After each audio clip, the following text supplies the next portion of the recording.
안녕하세요 여러분. C 언어 4주 시작하겠습니다. 지난 시간에 9단원이 끝났고요. 이번에 이제 10장 함수 기초 부분을 나가겠습니다. 자료 구조 시간에 함수 부분 우리가 안 나간 것 때문에 조금 곤란한 점이 있었죠. 이제 여기서 함수를 확실하게 배우고 지나가도록 합시다. 함수라는 것은 먼저 무엇인지 얘기해 보겠습니다. 되풀이되는 일정한 작업을 함수로 별도로 띄워놓을 수 있다. 이런 방법도 있고 모듈화 프로그래밍의 기초다라고 하는데 이런 것은 함수의 필요성이고 함수는 어떤 의미를 지니는가라는 얘기는 이 문장이 가장 적절하게 표현을 하고 있습니다. 프로그램에서 특정한 작업을 처리하도록 작성한 프로그램의 단위입니다.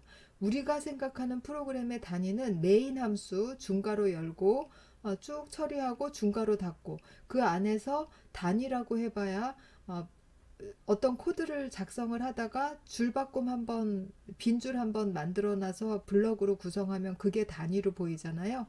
그런 것 말고 실제적인 실행의 단위가 되도록 완전히 별도의 함수로 메인하고 중괄호를 열고 닫듯이 우리가 정하는 이름, 메인 함수는 정해진 이름입니다. C 언어에서 알아듣는 특별한 이름이고 프로그래머가 마음대로 이름 지은 그런 이름 놓고 중괄호 열고 어떤 코드를 쭉 넣고 중괄호 닫고 이렇게 하면 그것이 함수의 정의부인데 그렇게 함수를 정의해 놓으면 바깥에서 그 함수를 아무 때나 이름으로써 호출을 할 수가 있습니다.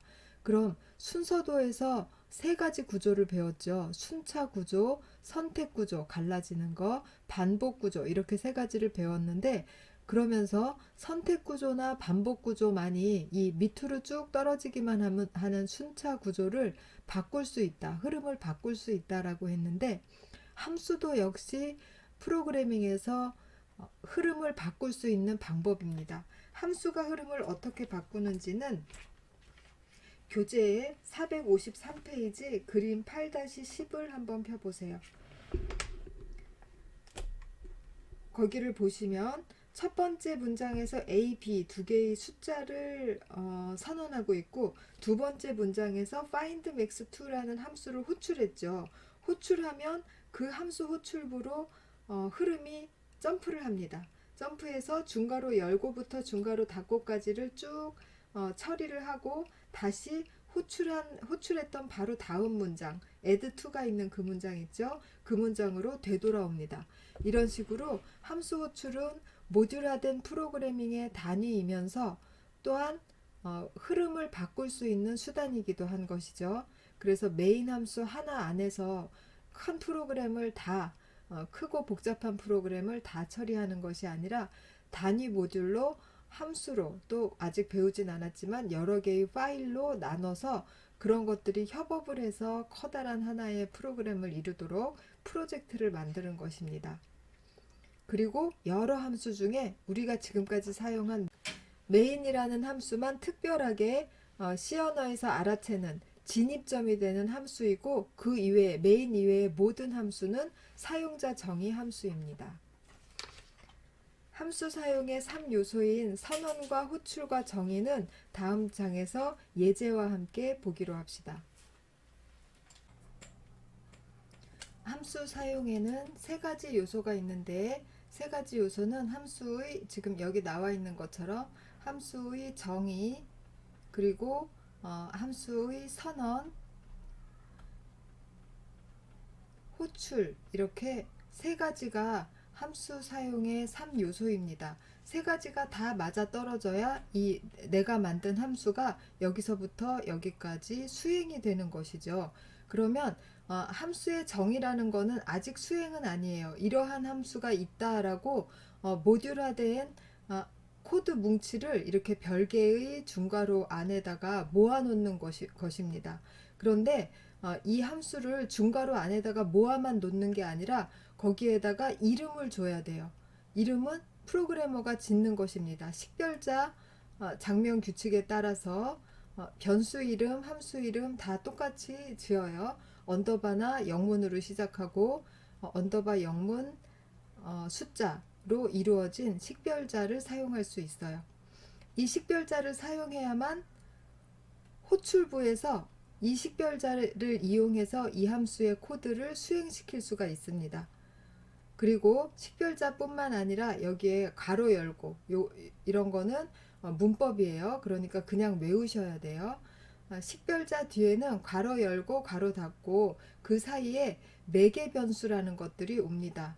그런데 이 매개 변수는 없더라도 괄호 열고 괄호 닫고는 무조건 있어야 돼요. 이 가운데가 비었더라도. 그럼 여기는 지금 매개 변수 두 개가 주어지는 겁니다. 매개 변수는 왜 필요한가 하면 어떤 함수다. 예를 들면 summarize 하는 함수다. summarize 뭐 아니면은 팩토리얼 이런 함수다 라고 할 때 이 summarize가 항상 1부터 100까지만 하는 함수라고 하면은 쓸모가 훨씬 적겠죠. 그런데 내가 시작하는 숫자하고 끝나는 숫자를 줄 수 있는 겁니다. 그럼 여기다가 summarize라는 함수를 한번 부르면서 25, 50 이렇게 인자를 두 개를 주면 25부터 50 사이의 정수들을 전부 더해서 그 결과를 나한테 줍니다. 이런 식으로 하면 이 함수가 훨씬 쓸모가 많아지겠죠.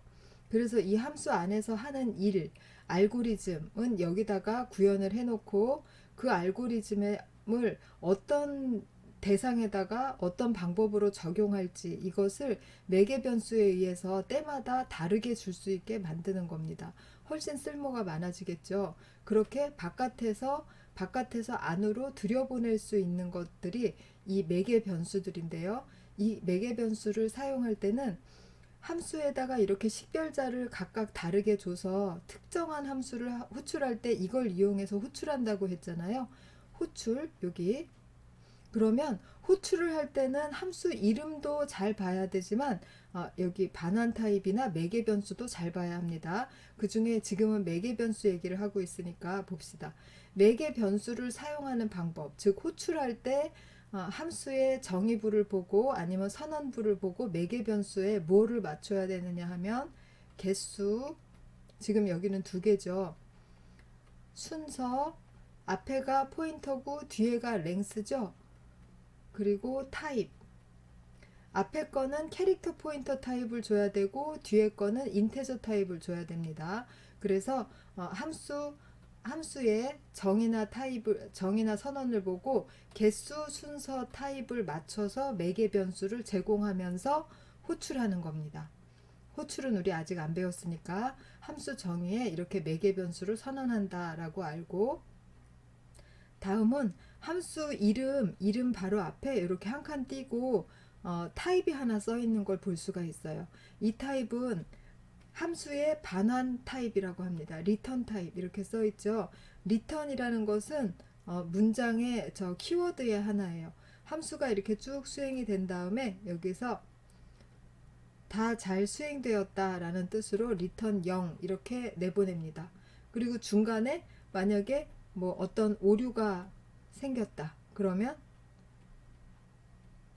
리턴 -1 이렇게 해서 이 함수 안에서 -1이 되돌아오면 오류가 났구나, 0이 되돌아오면 잘 끝났구나 이런 거를 알 수 있게 이 반환 타입을 이용해서 외부에다가 알려줄 수가 있어요. 그런데 제가 여기 리턴문을 이렇게 썼죠. 근데 리턴 한 다음에 한 칸 띄고 -1이라고 했죠. 이거는 지금 이 함수 안에서 맞는 문장이에요. 왜 맞는다고 하냐 하면 이 리턴문에 있는 이 타입이랑 함수의 반환 타입이랑 꼭 반드시 맞춰야 됩니다. 지금 반환 타입이 인테저인데 제가 -1을 반환했기 때문에 맞는 얘기라고 하는 거예요. 반환 타입이 인테저인데 리턴문에서 리턴 A 이런 식으로 하면 이건 뭔가, 물론 이것도 코드 값으로 인테저로 해석이 가능하지만 뭔가 잘못 작성된 것이죠.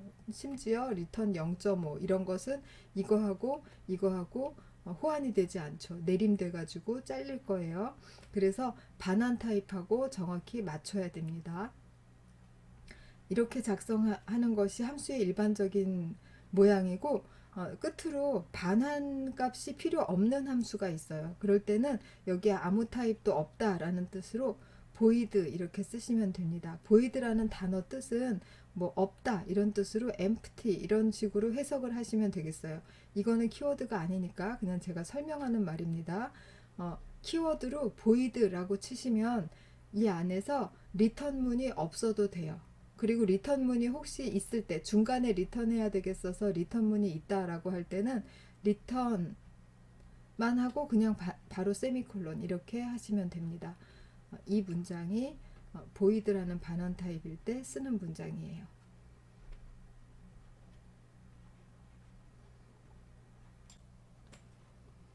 다음은 함수의 3요소인 정의, 선언, 호출 중에 선언을 살펴보도록 하겠습니다.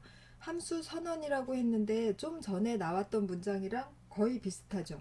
어떻게 보면 똑같아요. 여기까지 똑같고 마지막에 함수 정의부에는 몸체라고 해서 중괄호 열고 코드 그 다음에 중괄호 닫고가 붙어 있는데 여기는 몸체가 없고 그냥 세미콜론으로 문장이 끝났습니다. 거의 같은 듯이 다르게 생겼는데 이것이 바로 함수 원형 선언, 함수 선언, 함수 원형 선언, 함수 프로토타입 다 같은 말입니다. 그래서 함수 선언 문장은 이렇게 생겼어요. 이 함수 선언부라는 것을 먼저 설명문을 한번 봅시다. 똑같죠. 반환 타입, 함수 이름, 가로 열고 매개 변수들 리스트, 가로 닫고 세미콜론 이렇게 생겼어요.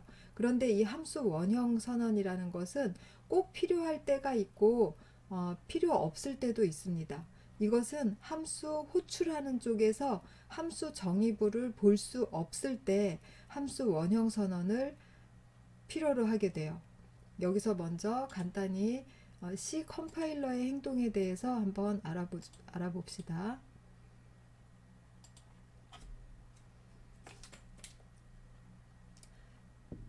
C가 소스 파일이죠. 지금 여기 momo.c라는 a.c라는 파일이 있어요. 그리고 여기에 또 a2.c라는 또 다른 소스 파일이 있습니다. 이 두 개의 소스 파일이 각각 다른 파일이지만 하나로 한 프로젝트로 묶여서 하나의 실행 파일을 만든다고 생각해 봅시다. 그러면 각각의 C 파일 하나가 각각의 .c 파일 단위로 컴파일이 됩니다. 컴파일이 돼요. 요거는 지난 학기에 배우셨을 거예요. 컴파일러가 컴파일을 하죠. 그런데 이 컴파일러의 동작은 C 파일을 위에서부터 아래 방향으로 한번 쭉 훑으면서 이거를 다른 목적 파일로 .obj라는 A를 본따서 A.obj가 되겠죠. A.obj라는 목적 파일을 만듭니다. 이것은 기계어로 이루어져 있어요. 이것은 우리가 읽을 수 있는 코드로 이루어져 있고 이것은 컴퓨터가 읽을 수 있는 코드로 만들어져 있고 그렇게 변환을 해주는 것이 컴파일러의 역할인데 컴파일러의 동작 때문에 지금 함수 선언이 필요한 거예요. 그래서 얘기를 하는 겁니다. 컴파일러는 소스 파일을 위에서부터 아래로 쭉 한번 훑으면서 목적 파일로 생성해낸다. 그러면 이 동작이 왜 문제가 되는가 하면 함수 호출부가 있다고 생각해 봅시다. 그렇다면 네, 다음 장으로 넘어가서 다음 장에 자세히 설명이 되어 있으니까 넘어가 봅시다.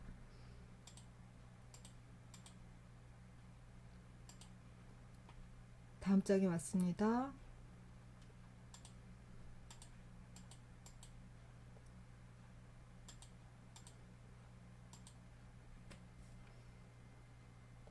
자, 왼쪽만 먼저 한번 보겠습니다. 왼쪽에 add라는 함수가 이거는 함수의 뭐죠? 세 가지 중에 정의, 선언, 호출 중에 요것은 add라는 함수가 정의되고 있는 부분이죠. 몸체를 가졌습니다.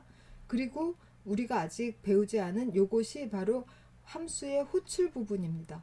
호출하고 있어요.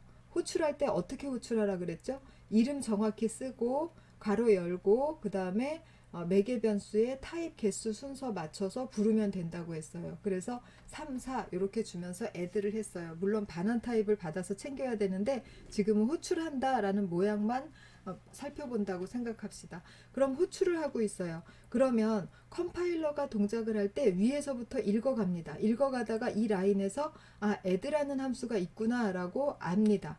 알게 되고 그 다음에 쭉 내려오다가 여기에서 add라는 함수를 호출하는 부분을 만나게 되죠. 그러면 컴파일러는 알고 있습니다. add라는 함수가 있다는 걸. 그래서 있으니까 실행 시간에 이 호출부가 이쪽으로 점프하게 만들면 돼 라고 생각하면서 끝까지 쭉 이렇게 지나갑니다. 이렇게 하면 괜찮은데 이렇게 생기지 않고 두 개의 함수 add와 main의 위치가 뒤바뀌었다고 생각해 봅시다. 이렇게요.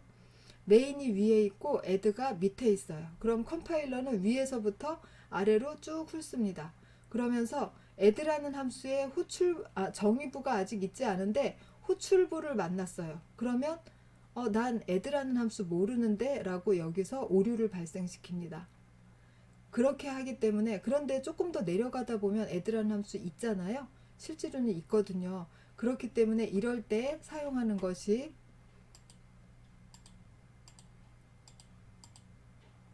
자, 이렇게 함수 원형 선언을 했습니다. 위에다가 몸체는 없이 밑에 있는 거랑 똑같은데 몸체 대신에 그냥 세미콜론으로 끝낸 한 줄짜리 함수 원형 선언을 넣어줘요. 그러면 다시 가봅시다. 여기에 몸체는 없기 때문에 내용은 없어요. 그렇지만 이 문장은 뭐냐 하면 이렇게 생긴, 그러니까 프로토타입이라고 하는 거예요. 프로토타입은 이렇게 껍데기만 있다. 외형을 가르쳐 준다. 이런 의미죠. 그래서 컴파일러가 이렇게 내려가다가 요거를 읽고 이렇게 생긴 add라는 함수가 있구나 라고 알고 내려갑니다. 그러다가 호출부를 만나요. 그러면 그렇게 생기면 이런 함수가 있어. 호출할 수 있지 라고 생각하고 밑으로 계속 내려가서 요것도 감지하고 그리고 컴파일을 끝내게 됩니다. 그래서 왼쪽과 같이 생긴 경우에는 함수 원형 선언이 필요가 없죠. 물론 위에다가 따로 하나 해준다고 해도 잘못된 거는 아니에요. 그렇지만 필요가 없습니다. 오른쪽에는 꼭 필요하죠. 함수 원형 선언이 반드시 필요합니다. 왜냐? 호출부가 정의부보다 위에 있기 때문에. 그리고 또 하나는 아까 소스 파일 여러 개로 이루어진 프로그램을 얘기했는데 이 소스 파일이 여기서 딱 끊겼다고 생각해 봅시다. 그래서 위에가 A.C, 밑에 있는 파일은 B.C 이렇게 서로 다른 소스 파일에 있다고 생각해 보세요. 그러면 컴파일러가 여기부터 여기까지 파일 끝까지 다 찾아가는 동안에도 add라는 함수를 찾을 수가 없어요. 왜냐? add라는 함수는 다른 소스 파일에 있거든요. 그런데 나중에 이게 하나의 프로그램으로 링크될 때는 add라는 함수를 가지고 있는 소스 파일도 같이 묶이기 때문에 링크된 다음에 제대로 수행되는 프로그램을 만드는 데에는 아무 문제가 없거든요. 그럴 때, 즉 add라는 함수의 정의부가 호출부보다 밑에 있거나 아니면 함수의 정의부가 다른 소스 파일에 있거나 이럴 때는 함수 원형 선언이 필수다. 잘 이해가 되시죠?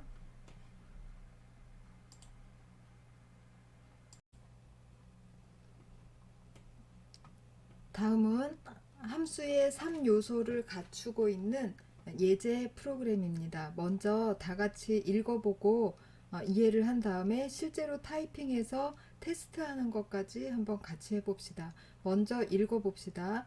이 문제는 뭘 해결하고자 하는 프로그램인가 하면 두 개의 수가 있죠. 그런데 두 수의 합을 얻고 싶은 거예요. 그런데 두 수의 합을 얻는 일이 여기서 한 번만 일어나는 게 아니라 여러 번 일어날 수 있는 것 같습니다. 그래서 이 부분을 다음에도 재사용할 수 있게끔 함수로 독립시켜 놨어요. 이렇게 함수로 독립시켜 놔서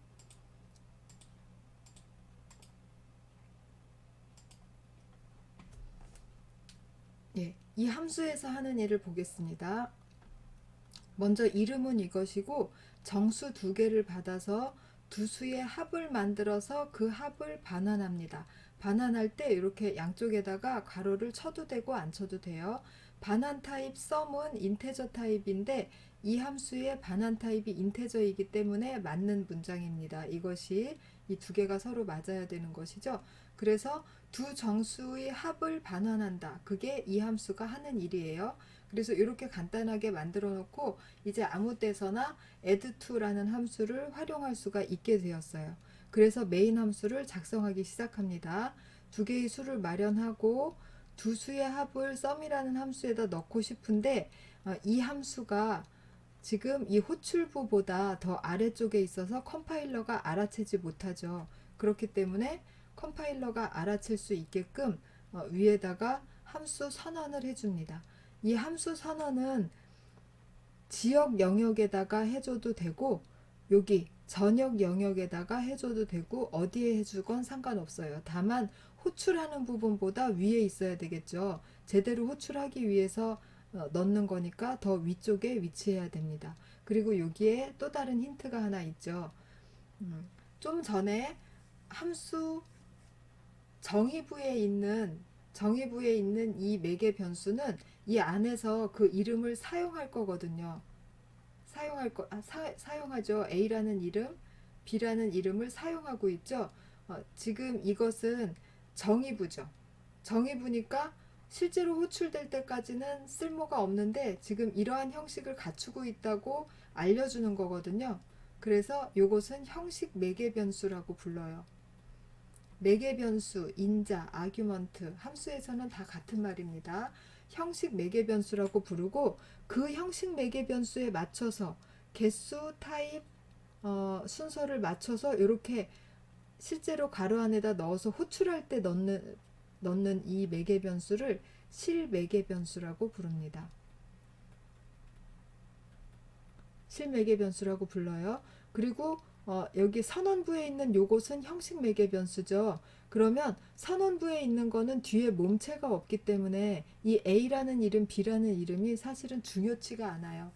그래서 여기에다가 뭐 PTR과 랭스 이런 식으로 의미를 가진 거라면 생략하지 않는 게 더 좋겠죠. 그렇지만 아무 의미가 없고 그렇다면 이 A하고 B는 빼도 됩니다. 언제 빼도 된다고요? 함수 선언문에서 형식 매개 변수의 이름은 생략이 가능합니다. 그리고 그럼 이제 함수 선언부가 있고 이제 함수 호출부가 있어요. 그래서 호출해서 답을 sum이라는 변수에 받았습니다. 그래서 그 sum이라는 변수를 프린트해서 결과를 확인하고 있어요. 3 더하기 5가 8이 나오는지 확인하는 거예요. 그 다음에 여기 흐릿하게 생긴 부분에 또 하나의 함수가 있네요. 함수 정의부가 있어요. 그런데 함수를 이렇게 정의만 해놓고 아무 데서도 이런 함수를 부르지 않았죠. 부르지 않았으면 이 함수는 그냥 정의만 해놨을 뿐이고 코드 영역에 써있기만 할 뿐이고 영원히 수행되지 않습니다. 함수 코드, 이 코드가 하나하나 이렇게 수행이 되려면 어디선가 이 함수를 이렇게 호출을 해줘야 되는 거예요. 그래서 정말 이 코드 영역, 이게 쓸모없는 영역이고 한 번도 안 지나가는지 실제로 코딩을 해서 프로그래밍해서 알아보도록 합시다. 자, 이 부분을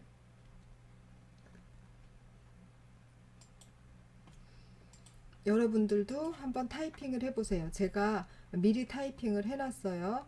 잠깐 영상을 멈추시고 타이핑 해놓고 다시 돌아옵시다.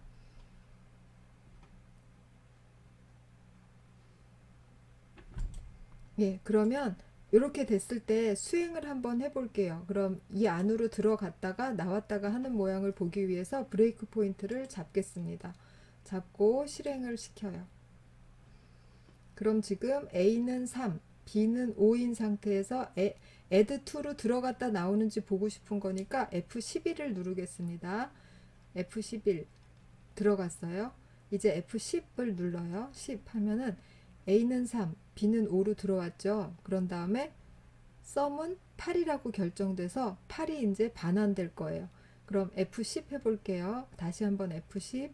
그럼 1로 돌아왔죠. 아직 sum에는 어떤 값도 들어가지 않았어요. 다시 F10 해보면 add2에서 이 return문에서 반환한 8이 여기 sum에 들어갔다는 걸 알 수 있어요. 그래서 그것이 프린트 됩니다. 프린트 되었죠? 그리고 리턴 하면 이 프로그램 끝나죠. 여기는 한 번도 안 들어갔죠. 수행해 보겠습니다. 예, 끝났어요. 그럼 진짜로 이 함수 안으로 전혀 안 들어갔는지 여기다 브레이크 잡고 한번 수행해 볼게요. 수행합니다. 예, 그냥 끝났죠. 여기는 들리지 않고, 예, 그랬다는 거를 확인하실 수가 있어요.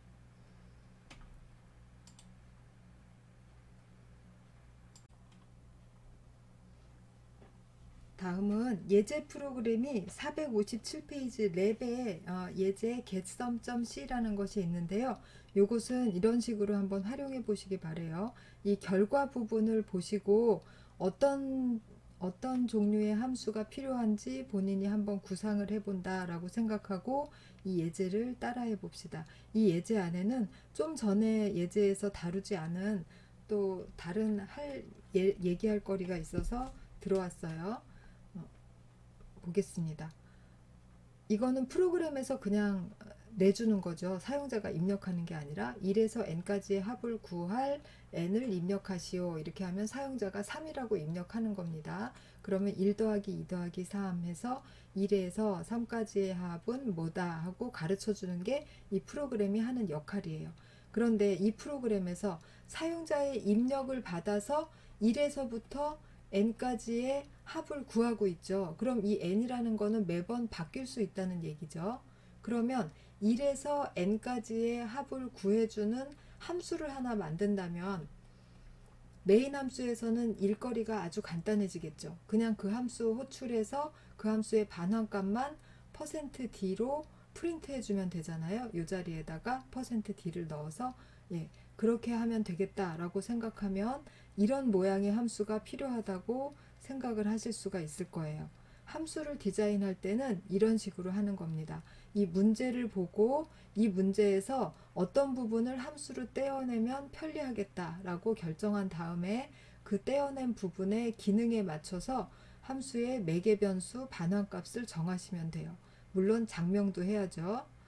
그래서 장명을 멋있게 getSum 이렇게 하고 그 다음에 1에서라는 거는 고정된 거니까 그냥 놔두고 이 끝나는 수 n만 인자로 받기로 했습니다. 그래서 1부터 n까지 n 포함 n까지 쭉 돌면서 썸을 0으로 초기화하고 다 더했어요. 그리고 이거를 리턴 하려니까 반환 타입이 인테저여야 되겠죠. 네, 이렇게 준비를 했습니다.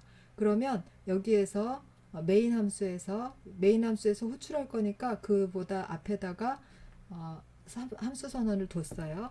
그리고 맥스는 0. 이게 뭐죠? 맥스가 입력받은 수를 맥스라고 했군요. n이라고 안 하고. 그래서 1에서 n까지의 값을 구할 n을 입력하시오 한 다음에 사용자의 입력을 맥스에다 넣었어요. 그러면 맥스를 이 함수 호출할 때 매개 변수로 줘야 되겠네요. 그럼 여기서 함수를 호출할 때 매개 변수로 사용자가 준 값 맥스를 줬어요. 그러면서 1에서 몇까지, 이 몇이 사용자 입력에 따라서 매번 변하니까 변환 문자를 써야 되겠죠. 그래서 사용자가 입력받은 값을 보여주고 합은 여기서 이게 이제 처음 보는 포맷이라는 거죠. 함수를 호출하는 부분이 printf 문장 안에 들어와 있죠. 그러면 이 함수 호출문 자체가 하나의 연산식입니다. 연산식이어서 연산식, 계산식, 표현식 다 같은 말이에요. 그런 식들은 무엇을 가지냐 하면 결과값을 가져요. 그럼 함수의 결과값은 무엇이겠어요? 반환값이죠. 그래서 함수의 결과값이 이 자리로 들어갑니다. 그래서 이 함수에서 반환하는 6이라는 값이 이 자리로 들어가게 돼요. 여기서 배울 점은 함수 호출의 반환값은 함수 호출의 결과값은 함수에서 반환하는 값이다. 다시 한번 함수를 호출하는 식의 결과값은 함수에서 반환하는 값이다. 되셨죠? 네, 이렇게 아시고 이것도 각자 한번 타이핑해서 실제로 돌려봅시다. 그리고 브레이크 포인트 잡아서 한 스텝씩 따라가 보고 별말이 없어도 혼자서 이리저리 한번 해보시기 바래요.